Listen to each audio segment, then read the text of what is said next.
Okay, so you're interested in learning more about what a potential second Trump term could mean for the economy, Right. especially considering some of the policies that he's been talking about. Yeah. We're going to take a deep dive and break down some of those potential impacts. But before we get started, Okay. make sure you hit that subscribe button so you don't miss out on any of our future deep dives. Sounds good. Now, one of the most talked about aspects of Trump's economic platform is his stance on tariffs. Yeah, tariffs are definitely a key piece of the puzzle here.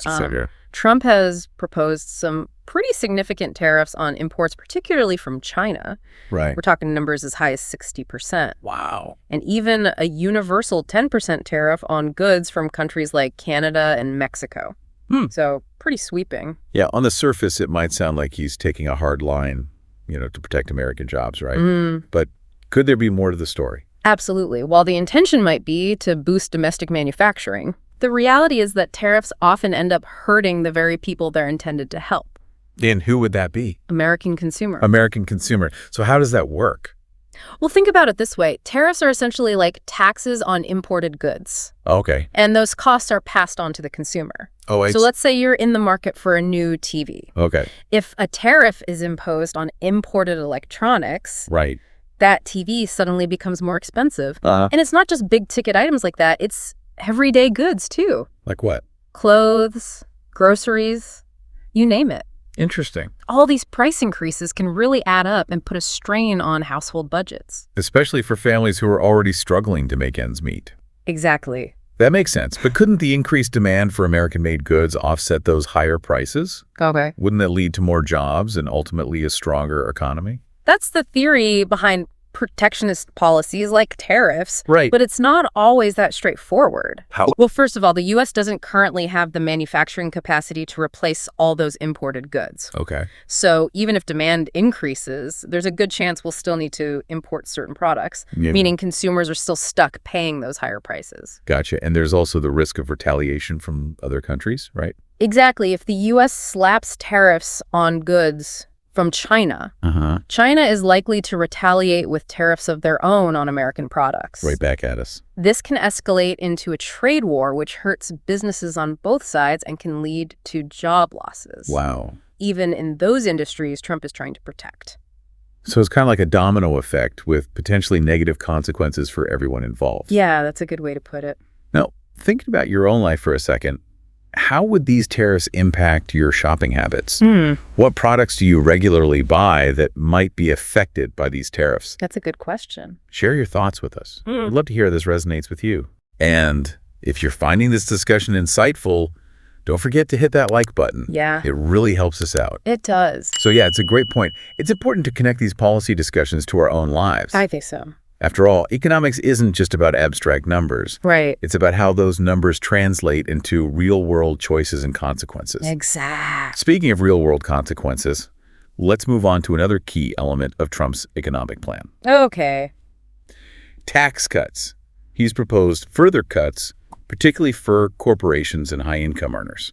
Yes. Tax cuts are another area where the intended outcome and the actual outcome can sometimes diverge. Okay. While tax cuts can potentially stimulate the economy, Right. there's a lot of debate about whether they actually benefit the majority of Americans. Because we saw this play out with the 2017 tax cuts, right? Yes. Those were billed as a way to boost the economy and create jobs. But did they really deliver? Well, the results were mixed. Okay. Some companies did see increased profits. Uh-huh. But a significant portion of that money went towards things like stock buybacks and executive bonuses. Oh, wow. Rather than trickling down to workers in the form of higher wages. So essentially, a lot of that money ended up back in the pockets of those who were already doing well, Right. while many working-class Americans saw little to no change in their take-home pay. So the trickle-down effect wasn't quite as effective as some had hoped. Yeah. And that raises some important questions about these proposed tax cuts. Right. If they didn't deliver on their promises the first time around, what makes us think the outcome would be different now, especially when you consider the potential impact on the national debt? That's a crucial point. These proposed cuts could add trillions of dollars to the national debt. Wow. Which is already at a record high. It is. And that increased debt can have some pretty significant consequences. Like, what are some of the potential ripple effects of a larger national debt? Well, one of the biggest concerns is that it can lead to higher interest rates. When the government has a lot of debt, it has to borrow more money, Right. which increases demand for loans. This increased demand can push interest rates higher, and higher interest rates make it more expensive for businesses to invest, Right. and for individuals to borrow money for things like homes or cars. So it can actually slow down economic growth Exactly. and make it harder for people to make major purchases. It can create a sort of ripple effect throughout the entire economy. Wow. And that brings us to another important aspect of Trump's economic platform, his stance on immigration. Right. Trump has been very vocal about his plans to further restrict immigration, both legal and illegal. Yes. He's called for mass deportations and significant cuts to legal immigration. And while there are certainly valid debates to be had about immigration policy, Sure. from a purely economic standpoint, these proposals could have some pretty far-reaching consequences. Because many sectors of the U.S. economy rely heavily on immigrant labor, right? Absolutely. Think about industries like agriculture, construction, and hospitality. Okay. These industries depend on immigrant workers to fill a wide range of jobs. Right. And if you suddenly remove a significant portion of that workforce, It creates labor shortages. And labor shortages usually lead to higher wages, right? That's right.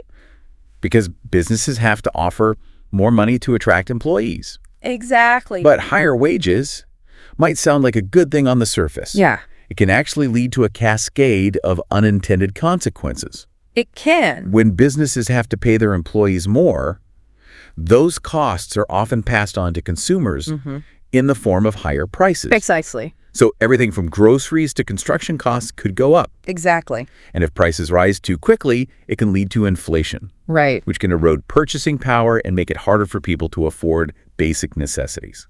It's all connected. It's fascinating how interconnected all of these issues are. It is. Tariffs, tax cuts, immigration, they're all pieces of a complex economic puzzle. Yeah. What do you think? Have you ever considered the potential ripple effects of these policies on your own life? It's worth thinking about. How might a second Trump term impact your personal finances or the industries you rely on? Share your thoughts with us in the comments. Yeah, let us know. And if you're enjoying this breakdown, make sure to give us a like. Please do. It really helps us spread the word and get these important conversations going. It really does. It's all about understanding the interconnectedness of these issues and having those sometimes difficult conversations about the kind of economic future we want to build. For sure. Absolutely. Now, we've talked about some of the potential downsides of Trump's proposed economic policies. We have. But what about the other side of the coin?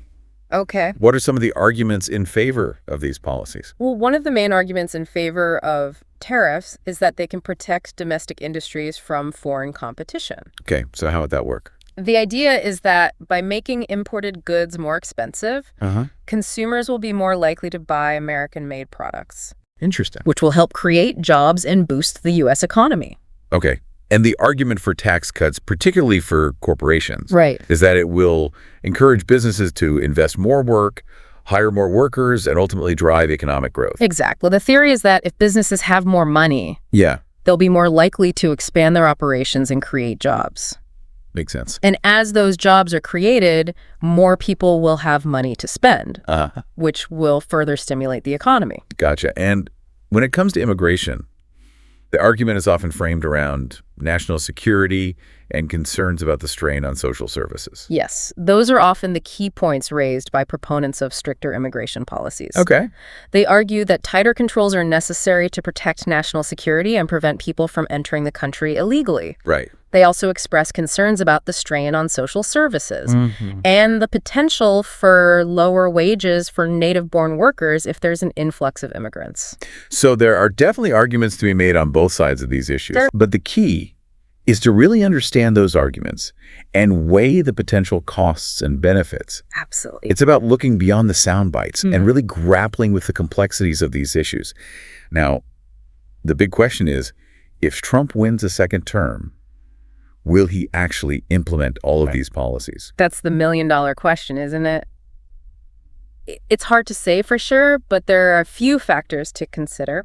On one hand, Trump has a history of following through on his campaign promises, Right. even when faced with opposition. He does seem to be someone who sticks to his word. Yeah, he's shown a willingness to take bold and sometimes controversial actions. For sure. Particularly when it comes to issues like trade and immigration. But on the other hand, governing is a lot different from campaigning. Right. Once in office, presidents often have to make compromises and adjust their plans based on the realities of the situation. Right. There are a lot of moving parts. Yeah. Political pressure from both within his own party and from the opposition.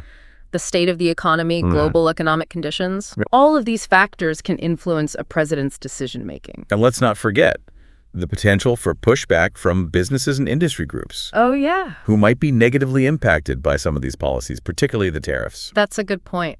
There's often a gap between campaign rhetoric and the realities of governing. For sure. So it's really a balancing act. It is. Trump would have to weigh the demands of his base against the potential economic and political fallout of implementing these policies. It's a complex equation with a lot of unknowns, but one thing is for sure, the decisions made during a potential second Trump term would have significant and lasting impacts on the U.S. economy. Yeah, I agree. And potentially the global economy as well. Absolutely. It's a reminder that economics isn't just about numbers and theories. Right. It's about people's lives, their livelihoods, their hopes for the future. So as we wrap up this discussion, here's a final thought for you to consider, given all the potential risks and benefits we've talked about. What factors do you think will ultimately influence whether Trump implements these policies if he wins a second term? What role will political pressure, economic realities, and global dynamics play in his decision-making? It's a question worth pondering as we head into this crucial election year. It is, and remember, staying informed is key. Absolutely. The more we understand these complex issues, the better equipped we are to make informed decisions and participate in the conversations that will shape our future. We hope you found this discussion helpful and insightful. If you did, make sure to give us a like and subscribe to stay updated on future episodes where we'll continue to break down complex topics and explore the forces shaping our world. Thanks for joining us.